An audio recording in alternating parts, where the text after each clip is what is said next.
กินหอมหอมโรตีไข่เงา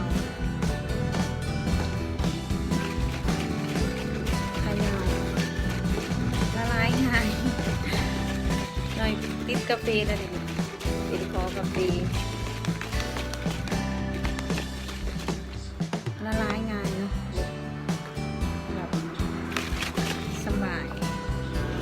ขยาวน้อยเดียวกำลังจะมาถอดเป็นกาแฟเย็นเลยสีสันเป็นตะแซ่บอ้าวว้าวนี่สีสันแบบคาปูชิโน่เลยเนาะง่ายๆจะจบ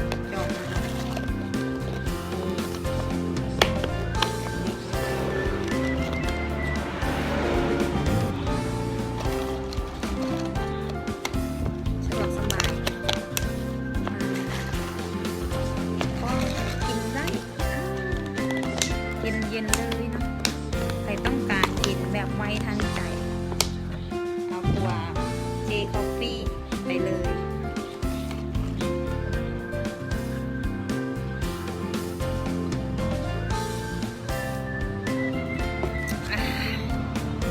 เย็นชุ่มชื่นดีเนาะ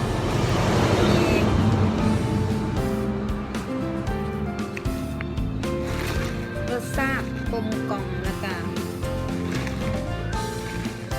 มันเป็นแบบ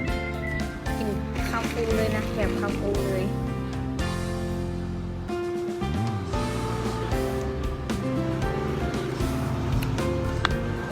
มื้อละซองเย็น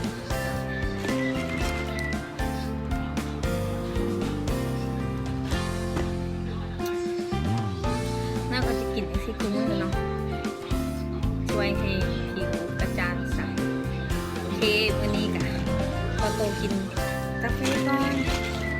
เย็นนะถึงว่าจะห้อนป่านไหนก็ยากาแฟลงไปแล้วเย็นทันทีเลยโอเคบ๊ายบายขอบใจ